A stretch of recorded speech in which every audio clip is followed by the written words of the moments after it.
pudriéndose en el trono, como el último Luxemburgo del Sacro Imperio Romano-Germánico murió entre el miedo y sus propios excrementos. El 2 de noviembre, en la húmeda noche de la fiesta de todos los difuntos, cuando la niebla se cernía sobre Maguncia como un sudario, el emperador Wenceslao IV fue encontrado en sus aposentos con la piel desgarrada en las palmas de las manos y restos de excrementos en la cama. No había llamado a nadie, ni tocado la campana, ni pedido ayuda. Según su guardaespaldas, Gans von Titz, la puerta estaba cerrada por dentro con un cerrojo de madera y una abominación apestaba por debajo. Lo encontraron sentado en la cama, medio desnudo, con los ojos fijos en el vacío. Los criados juraron que le habían oído hablar con alguien en una lengua ininteligible y reír durante la noche, como si hubiera alguien más con él. El emperador Wenceslao, el último de los Luxemburgo, llevaba mucho tiempo sin gobernar de verdad el Sacro Imperio Romano-Germánico. Estaba bebiendo, temblaba, se negaba a abandonar el palacio, pero no era solo el declive de un soberano, era la lenta disolución del cuerpo, del poder y de la mente. Todo comenzó en el verano de ese año, cuando llegaron a Praga noticias de que un hereje checo había sido ahorcado públicamente en Ratisbona por orden del obispo de Passau. Wenceslao no reaccionó. Llevaba 3 meses sin salir de la parte occidental del castillo. No había concedido ninguna audiencia y, según el boticario, no sabía qué época del año era. Las ventanas de sus aposentos estaban tapadas con telas. El aire estaba viciado por el sudor, el moho y los excrementos. Según los recuerdos del médico Konrad de Brunau, al entrar en las habitaciones de Su Majestad Imperial, apenas podía respirar, pues el hedor era parecido al de la carne podrida y la leche fermentada, pero se ordenó no ventilar. Los cuidados médicos se limitaban a la aplicación de bilis de lobo, frecuentes sangrías, friegas con vinagre y musgo seco. Todos los días recibía la visita de un monje calvo que recitaba conjuros contra el sapo negro que se había instalado en su estómago. Como el propio Wenceslao, llamaba al dolor en el bajo vientre. Gritaba cuando le tocaban, no dejaba que le vendaran las úlceras y ordenaba que le trajeran miel, que vomitaba inmediatamente.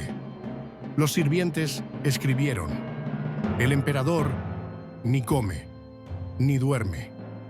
Habla con la difunta emperatriz y busca una serpiente debajo de la almohada.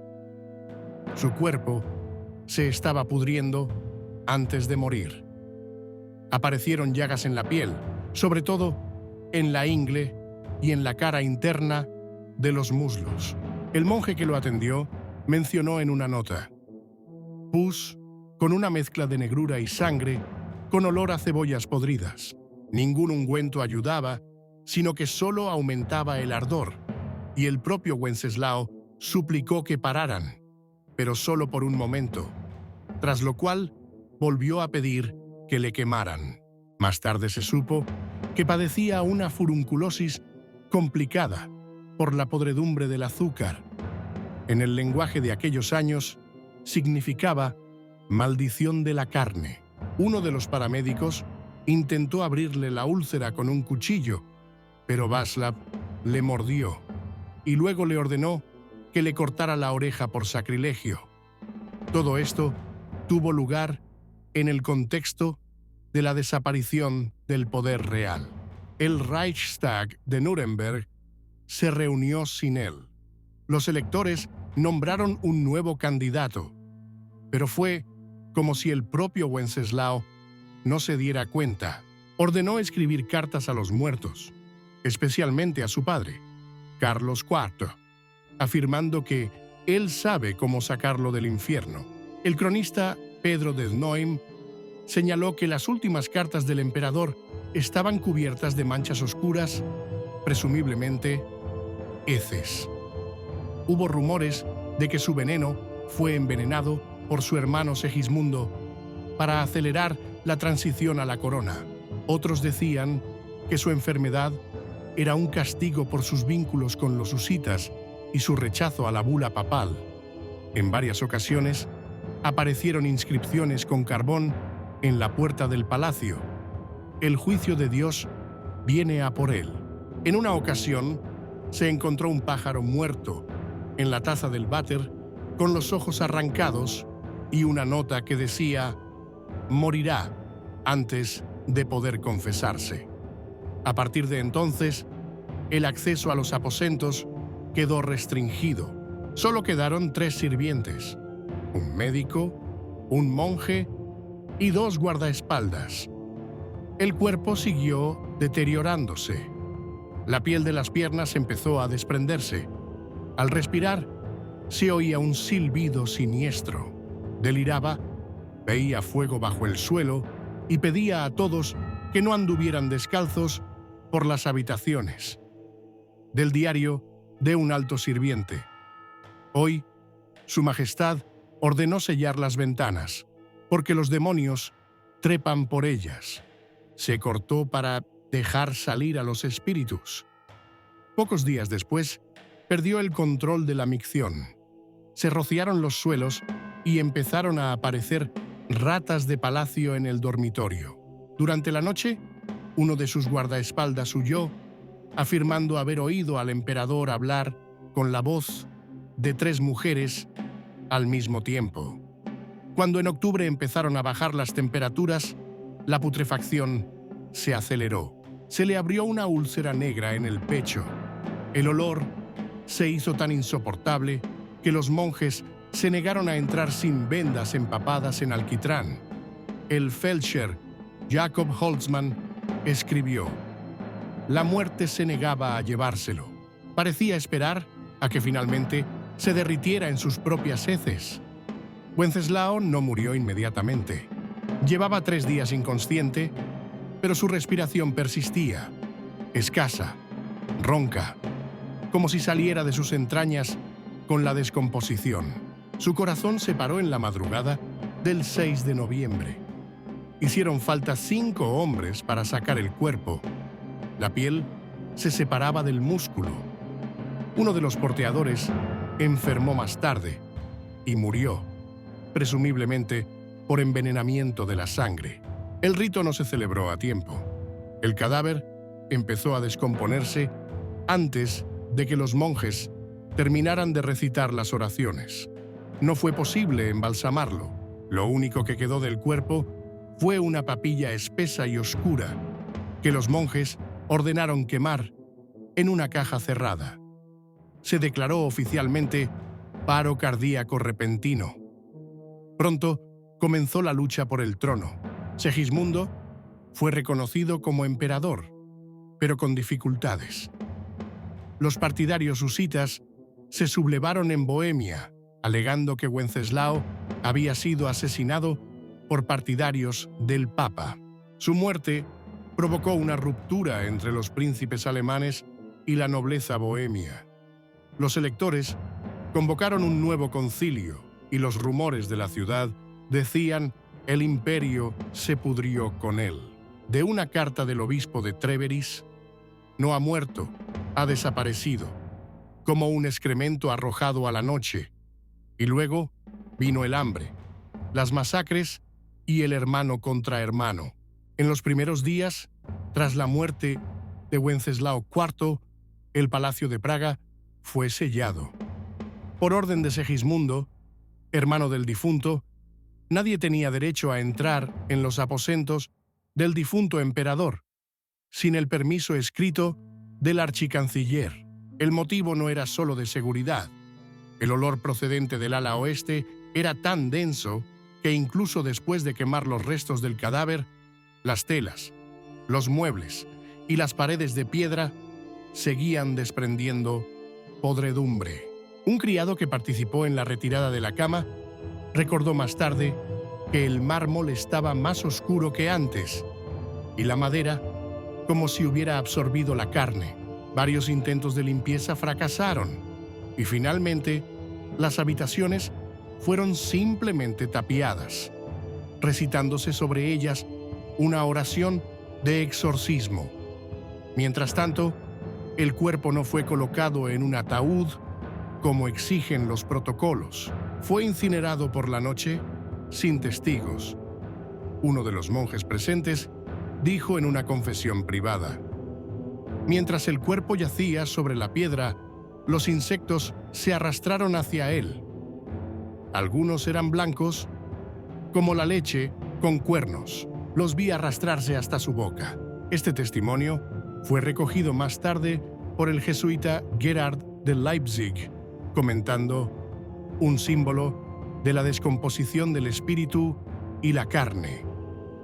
Durante el mismo periodo, comenzó una purga en el entorno de Wenceslao.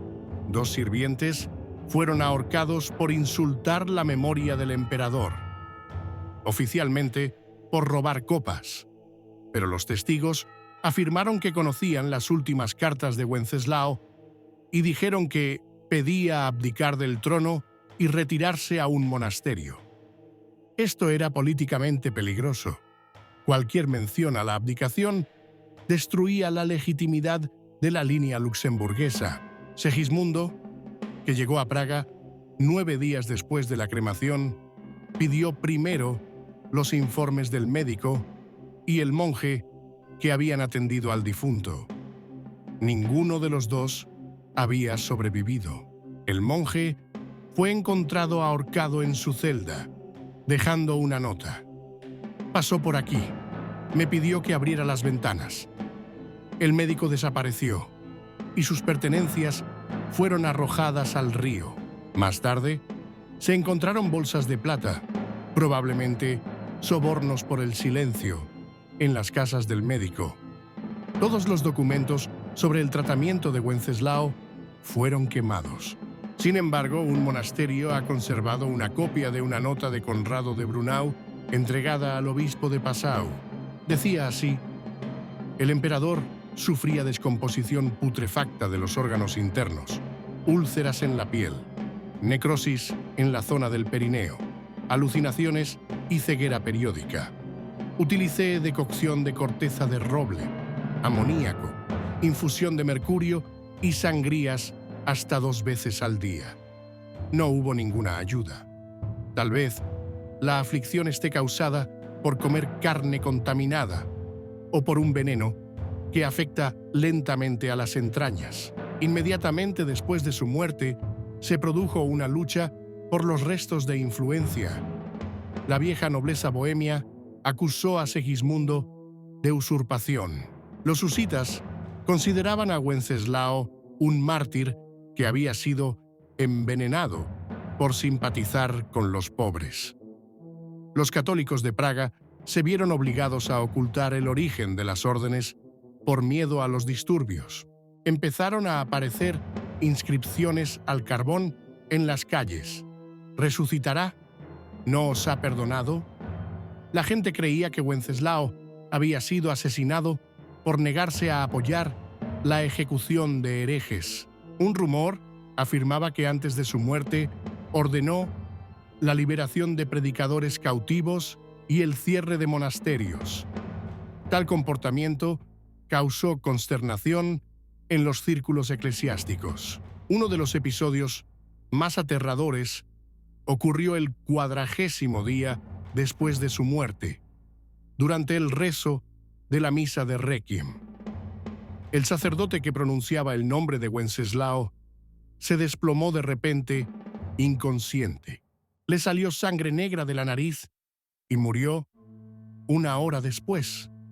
La gente murmuraba que el alma de Wenceslao se está vengando. Después de eso, el nombre del emperador no volvió a mencionarse en misa. Informes secretos de Viena decían que Segismundo no se atrevió a entrar triunfante en Praga, porque el miedo y la podredumbre aún no habían desaparecido. En una carta del embajador danés se leía: he visto cuerpos descompuestos en una semana, pero nunca he visto que la podredumbre permanezca en las paredes. Aquí está viva. Comenzaron las enfermedades entre el círculo íntimo. Uno de los mariscales, que dormía en la habitación del antiguo emperador, fue encontrado muerto, con llagas en la cara. Se vio a su esposa llorando, susurrando: «Está maldito». Hubo informes de que incluso los muebles sacados del palacio empezaban a desprender olor a carne podrida. En Leipzig, la gente se negaba a comprar sillas de roble pertenecientes al difunto. Los comerciantes quemaron telas para no atraer el contagio. Los sirvientes del templo de Melnik escribieron en las crónicas: «La muerte del emperador no trajo la paz. Reveló algo peor. Su alma no ascendió. Se depositó en el suelo como pus en una herida». El cuerpo de Wenceslao no fue enterrado con honores. Su nombre fue borrado de las monedas. La Iglesia se negó a canonizarlo, y los cortesanos evitaron hablar de él en voz alta. Sin embargo, años más tarde, cuando estalló la guerra civil en Bohemia, muchos recordaron sus últimas palabras, supuestamente pronunciadas en delirio: «Después de mí, solo habrá frío y cenizas». El nuevo poder se afianzó, pero no por mucho tiempo. Segismundo fracasó en su intento de unir el imperio. La muerte de Wenceslao puso fin a la familia Luxemburgo en línea directa. La época de su reinado, sumida en el miedo, la decadencia y el olvido, se recuerda como un tiempo en el que los muros se pudrían y Dios callaba. En la primavera del año siguiente, cuando aún nevaba en los tejados de los monasterios, Praga volvió a hablar de Wenceslao. Los rumores no parecían morir con el cadáver. Al contrario, se extendieron como sus llagas. En la Plaza Mayor, donde temían salir tras la puesta de sol, la gente del pueblo murmuraba: «No está muerto, estaba escondido». Hubo incluso quien afirmó haber visto al emperador de noche junto a los muros de la catedral. Estaba como vivo, con una camisa blanca manchada, el cinturón suelto y restos de hollín en las manos. La Iglesia, para frenar la difusión de estas historias, ordenó el arresto de los blasfemos y predicadores del miedo, pero no fue suficiente. El propio Segismundo ordenó recoger los archivos de Wenceslao, escudriñando correspondencia personal, informes, juramentos, todo lo que pudiera arrojar luz sobre sus últimas semanas. Pero lo que se encontró solo sirvió para aumentar la alarma. Entre los papeles había un fragmento de nota cubierto de manchas de grasa y baba seca. «No siento los dedos. Se están pudriendo. La carne se está despegando como la piel de un pescado hervido. Rezo no por un alma, sino por silencio. Susurran en las esquinas. Me llaman por un nombre que no tengo». La caligrafía era vacilante. Algunas letras estaban escritas como si se escribieran con la mano izquierda. El archivero que examinó el texto se quedó ciego de ambos ojos. Su testimonio se conserva en los archivos. Todo lo que escribió era verdad. Sabía que moría no como un hombre, sino como un signo. No se estaba pudriendo, se estaba disolviendo entre este mundo y el otro. Pronto comenzaron los brotes de una extraña fiebre en Teplice, en las afueras de la corona checa. La enfermedad iba acompañada de erupciones cutáneas, alucinaciones e insuficiencia renal. La gente decía que era carne negra, una enfermedad que procedía de un monarca muerto. Algunos la llamaban la maldición sin trono. El séquito de Wenceslao fue el primero en verse afectado. La criada, que sostenía su olla nocturna, tenía la cara hinchada y los dientes podridos. Al cocinero le salía pus de los ojos, y uno de los soldados tenía úlceras en el cuerpo exactamente iguales a las descritas por el médico Conrado de Brunau. Todo el lado oeste del castillo fue bloqueado y posteriormente incendiado. Ni siquiera las murallas se salvaron del miedo. Mientras tanto, el poder de Segismundo se tambaleaba. Esperaba una rápida consolidación, pero se encontró con una revuelta husita, el odio popular y el alejamiento de los electores. Una carta del obispo de Würzburg decía: «Se ha convertido en emperador sobre las cenizas, pero él mismo no se atreve a dormir sin una lámpara. Dicen que se encierra por la noche y rocía agua bendita sobre su cama. Dicen que oye la voz de su hermano». La situación política se complicaba. Los electores del Rin se negaban a reconocer la legitimidad de la autoridad de Segismundo, insinuando que Wenceslao había muerto de muerte no natural. Un informe secreto de un consejero sajón afirmaba: «Fue envenenado, pero la causa no fue el veneno. Estaba destrozado por el miedo, aislado, desgarrado por una incesante oscilación entre la lealtad y la herejía. Sus últimas noches fueron una tortura sin verdugo. El pánico crecía entre la nobleza. Varios nobles se suicidaron.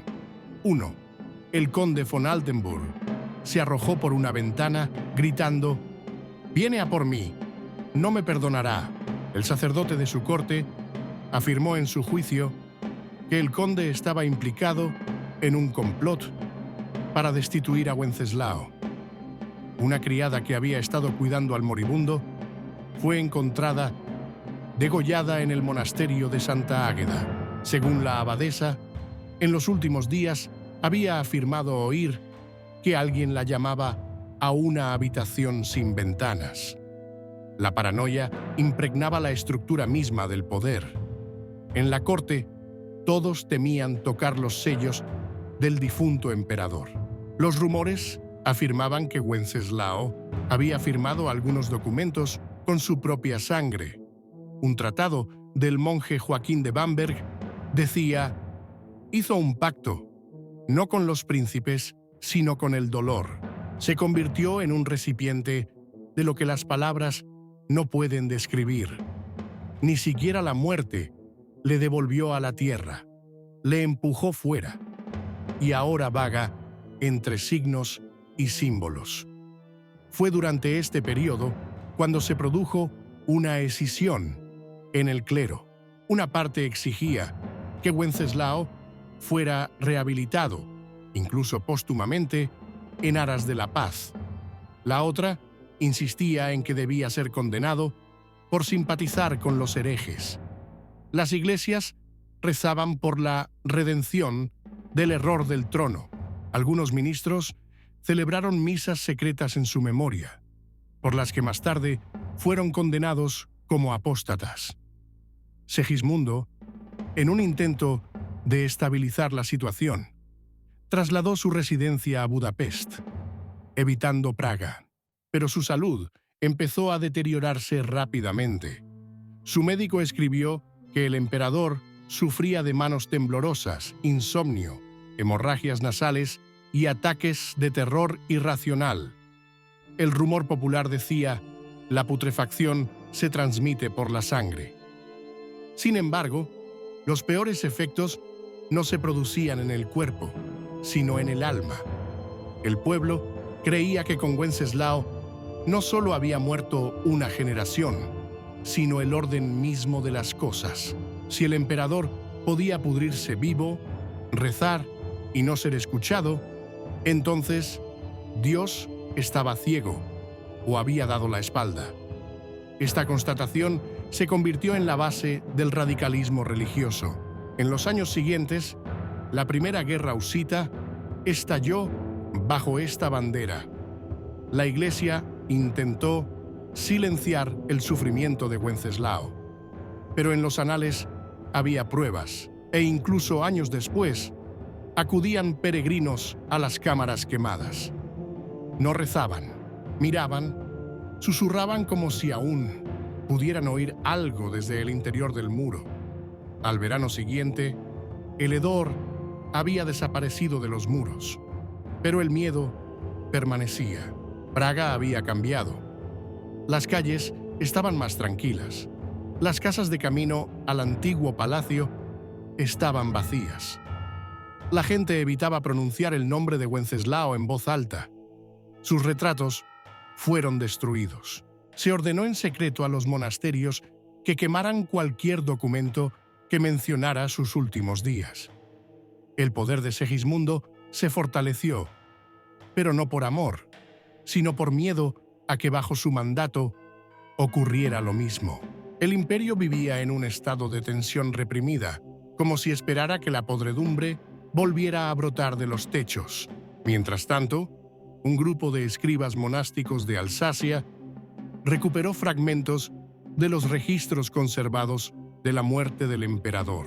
Entre ellos se encuentra un pasaje de un diario, presumiblemente perteneciente a un cardenal de Bamberg que llegó a casa de Wenceslao 3 semanas antes del final.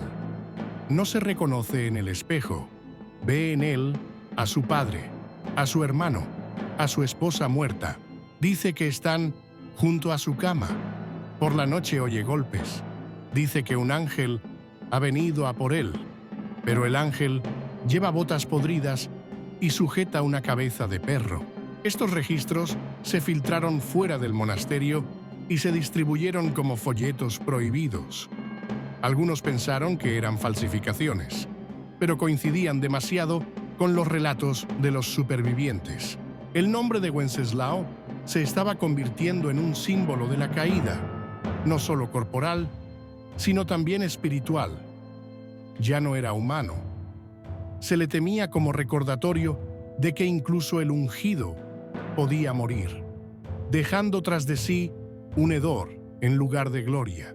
Los archivos muestran que en los últimos meses de su vida, Wenceslao intentó revocar sus propios decretos, traer de vuelta a los predicadores exiliados y distribuir parte del tesoro entre los pobres. Sus sirvientes afirmaban que susurraba acerca de un juicio terrible y de demonios de tinta que lo escribirían todo. Algunos historiadores especularon más tarde con que padecía una grave insuficiencia renal, acompañada de encefalopatía urémica. Esto explicaría sus delirios, convulsiones, mal olor corporal y úlceras. Pero en vida de Wenceslao, nadie supo el diagnóstico ni el significado de lo que ocurría. Solo el horror.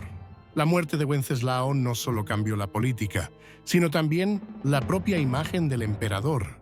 Después de él, todos los monarcas temían no una revuelta o un asesinato, sino morir así, lentamente, entre sus propias excreciones, olvidado, maldito, como un trapo arrojado de un castillo. Posteriormente, los gobernantes alemanes empezaron a construir habitaciones separadas para los moribundos. Lejos del palacio, lejos de la vista, en los discursos de los médicos del monasterio, apareció un nuevo término: la enfermedad de Wenceslao, que significaba la decadencia moral y corporal gradual sobre el trasfondo de la pérdida de poder. Segismundo, su hermano, le sobrevivió solo 10 años. Antes de morir, ordenó que no se le llamara emperador, sino simplemente hijo del pecado. Quiso que su cuerpo fuera envuelto en un simple sudario y enterrado sin dejar rastro. Su última palabra, según el testimonio de un monje, fue: «Espera». La historia de Wenceslao se convirtió en prohibida. En las crónicas oficiales se omitió su nombre. Su imagen no se incluyó en las galerías reales, pero aún así, en las iglesias de Bohemia, a veces se oía a las viejas esposas susurrar a la luz de las velas: «El que se pudre volverá». No fue glorificado, no estaba maldito, solo olvidado, como una pesadilla de la que te despiertas con un sudor frío y no quieres recordar. Pero olvidar no significa deshacerse de él. El imperio nunca volvió a ser el mismo. Después de Wenceslao, cada gobernante sucesivo mantuvo a su alrededor no solo un médico y un sacerdote, sino también un boticario con un saco de opio por si empezaba la podredumbre. Y si se cree a uno de los pocos testimonios supervivientes, registrado por un escriba viajero en la Alta Bohemia, en la habitación donde murió el emperador, las velas no arden. Las apaga el aire. Así terminó la era luxemburguesa, no con batalla, no con triunfo, sino con hedor y el miedo a su propia carne.